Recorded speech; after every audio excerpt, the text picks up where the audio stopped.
Capitalism, it's this incredible engine for progress, right? It creates wealth and technology that can literally change the world overnight.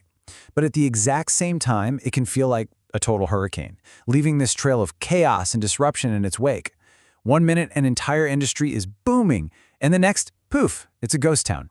It's really the central paradox of our economic lives. So why is that?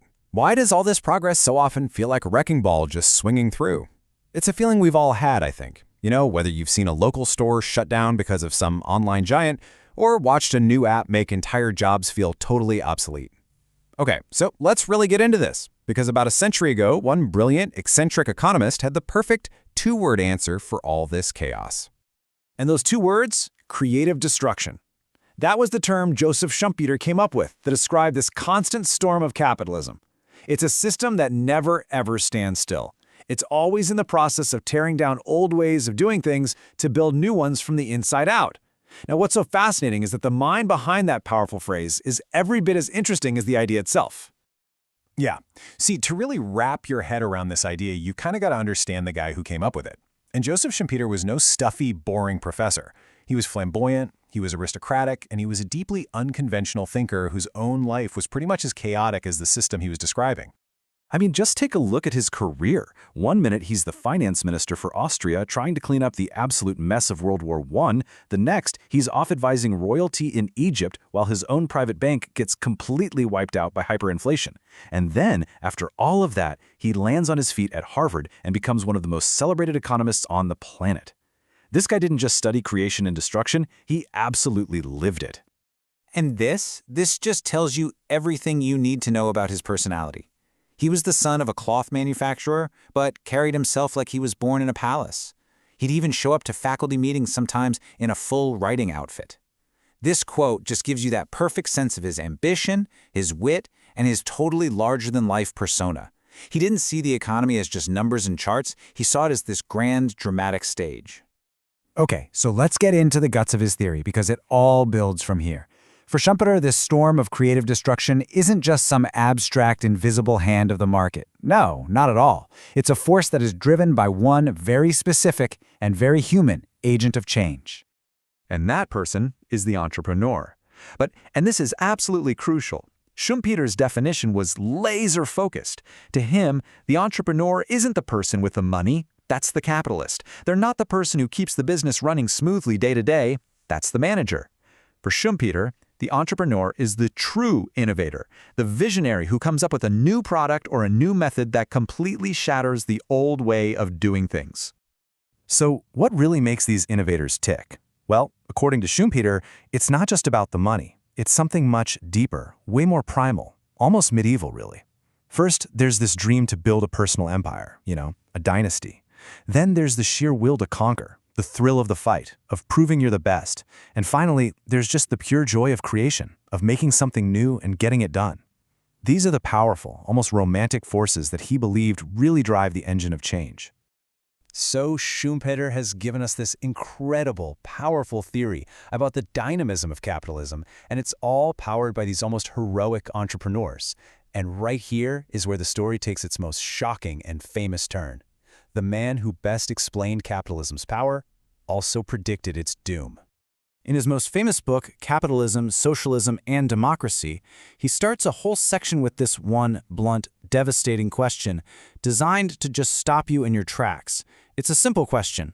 So what was his answer? And there it is, direct, without any hesitation. And it's completely stunning. No, I do not think it can. Now remember, this isn't some radical critic of capitalism talking. This is coming from one of its greatest analysts. So the big question is, why? Why was he so convinced this dynamic system was doomed?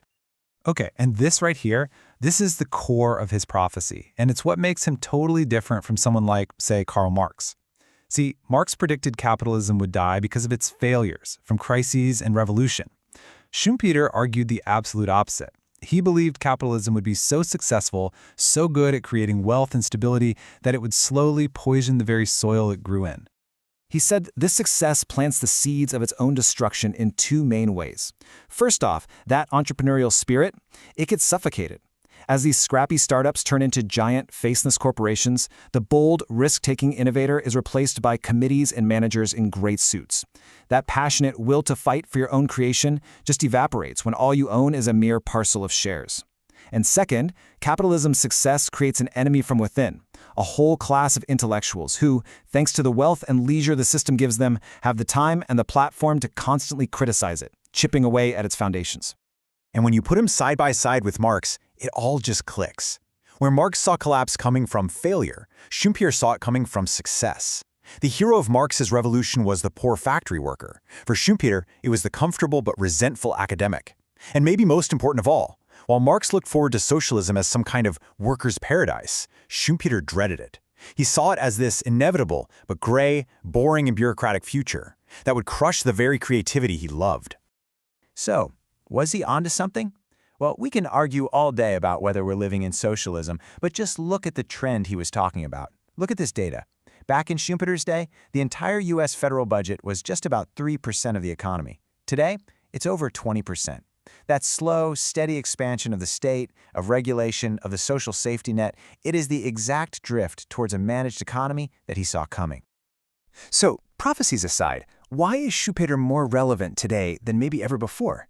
Well, it's because even if his big prediction about the end of capitalism hasn't exactly come true yet, his core insights about how the system works have never been more on the money.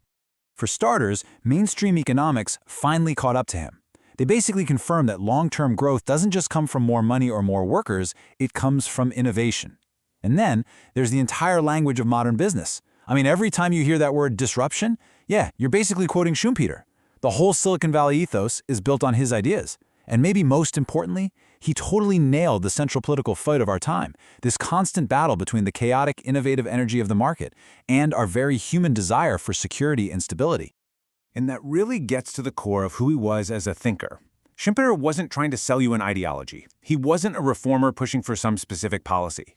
He was, first and foremost, a brilliant analyst whose whole goal was to understand the world as it is, not as he wished it would be. His job, as he famously said, was to open doors for new ways of thinking, not to close them with some rigid dogma. And that brings us right to the final door he left open for all of us. When you look at the world around you right now, the dizzying pace of AI, the shuttered storefronts on Main Street, the intense political debates, what are you seeing? Are you watching the painful but necessary churn of creative destruction at work? Or are you watching the slow, comfortable creep of the very self-destruction that he predicted? It's a door he left open, and it's a question he left for us to answer.